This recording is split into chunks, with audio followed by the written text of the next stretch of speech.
Charlie Kirk sosok yang tak asing lagi di panggung politik Amerika. Seorang figur konservatif muda yang kontroversial. Kontroversial, ya benar. Pendiri Turning Point USA dan dikenal vokal membela Israel. Retorika anti-Palestina, sikap keras terhadap imigran, dan serangan terhadap komunitas minoritas membuat namanya selalu menimbulkan perdebatan panas. Namun, pada tanggal 9 September 2025, dunia politik Amerika diguncang kabar mengejutkan. Saat mengisi acara The American Comeback Tour di Utah Valley, Charlie Kirk ditembak di lokasi acara. Peluru menembus lehernya dan meskipun sempat segera dibawa ke rumah sakit, sayang sekali nyawa Charlie Kirk tidak diselamatkan. Dia pun meninggal di usianya 31 tahun.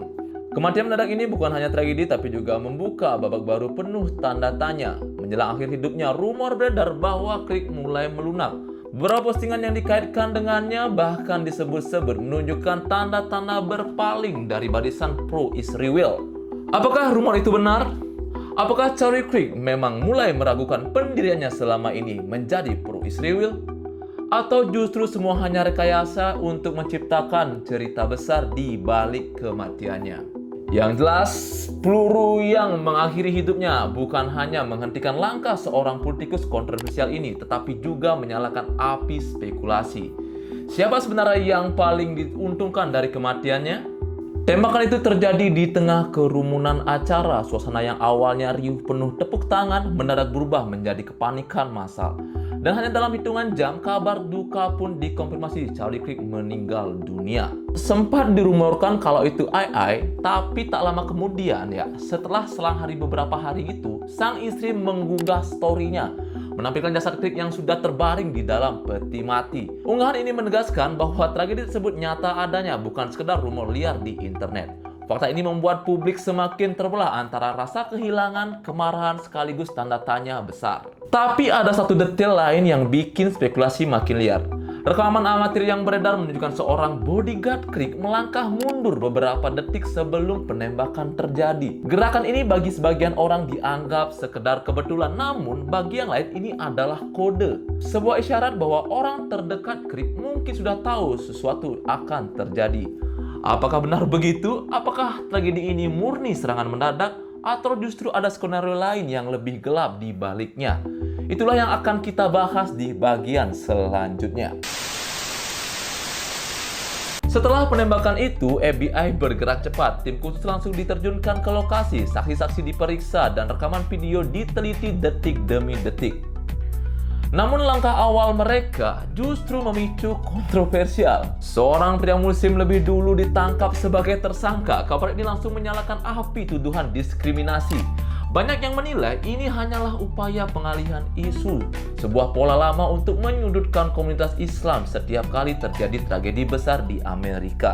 Tapi tak lama dari itu, bukti-bukti baru pun muncul. FBI akhirnya menetapkan pelaku sebenarnya, seorang pemuda kulit putih berusia 22 tahun bernama Robinson. Dalam pemeriksaan, Robinson mengaku menembak Charlie Kirk karena muak dengan retorika ekstrim dan provokatif yang selama ini dilontarkan Kirk.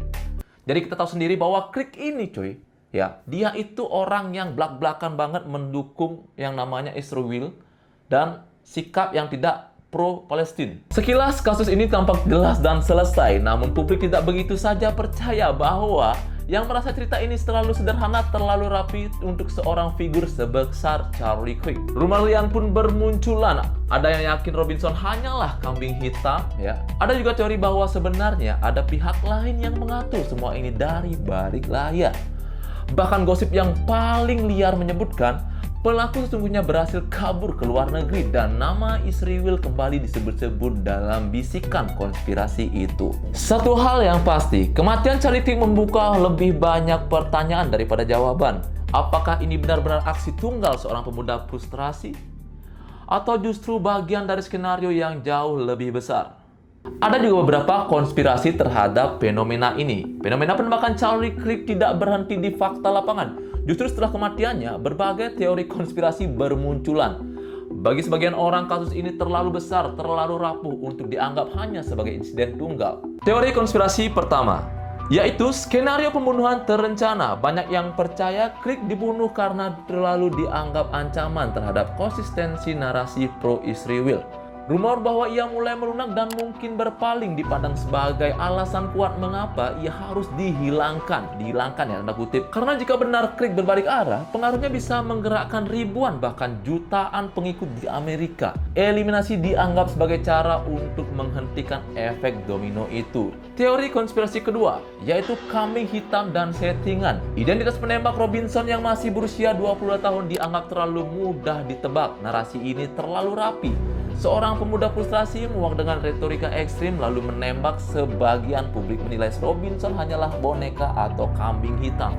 Bahkan ada spekulasi bahwa penembakan ini hanyalah settingan untuk menciptakan drama politik tertentu. Lalu ada teori konspirasi yang ketiga, yaitu tanda kode sebelum kejadian. Spekulasi ini muncul karena rekaman amatir memperlihatkan bodyguard Crick mundur beberapa detik sebelum tembakan terjadi. Gerakan itu bagi sebagian orang bukan kebetulan. Ada juga tangan bodyguard Crick itu maju ke depan menandakan sebuah kode. Mereka meyakini itu adalah kode sebuah sinyal bahwa orang dalam mungkin sudah tahu apa yang akan terjadi. Namun ada suatu teori yang paling ekstrim dan paling menyeramkan, yaitu bahwa tembakan yang mengenai Charlie Crick justru datang dari Mike Claiborne yang digunakan saat acara tersebut. Menurut teori ini, alat itu sudah dimodifikasi menjadi senjata mini, dipicu jarak jauh dan peluru dilepaskan tepat ke lehernya.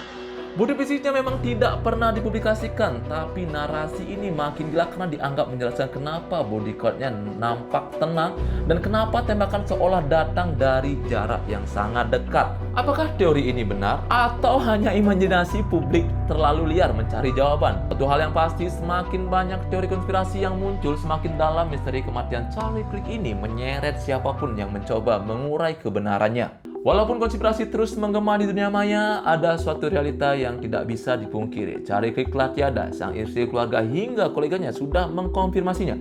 Fakta medis dan laporan resmi menguatkan bahwa kematiannya benar-benar akibat luka tembak. Namun, narasi di luar sana tetap bergaung, membuat batas antara fakta dan imajinasi semakin kabur. Kasus ini sangat jelas memperlihatkan satu hal, betapa cepatnya sebuah tragedi bisa berubah menjadi bahan konspirasi. Ada ketidakpercayaan publik terhadap institusi, ada trauma panjang terhadap propaganda politik, dan ada pula kecurigaan mendalam terkait isu Israel Palestina yang seakan tak pernah hilang dari panggung geopolitik. Dan pada akhirnya kita tidak pernah tahu tujuan apa sebenarnya yang ada di balik semua ini, skenario apa yang mungkin sedang dimainkan, dan siapa saja yang sesungguhnya berdiri di balik layar ini. Ya, dan mungkin itu saja fenomena yang bisa gue sampaikan pada hari ini. Kita berjumpa lagi di fenomena lainnya. Jangan lupa subscribe channel ini untuk mendapatkan notifikasi dan nyalakan loncengnya.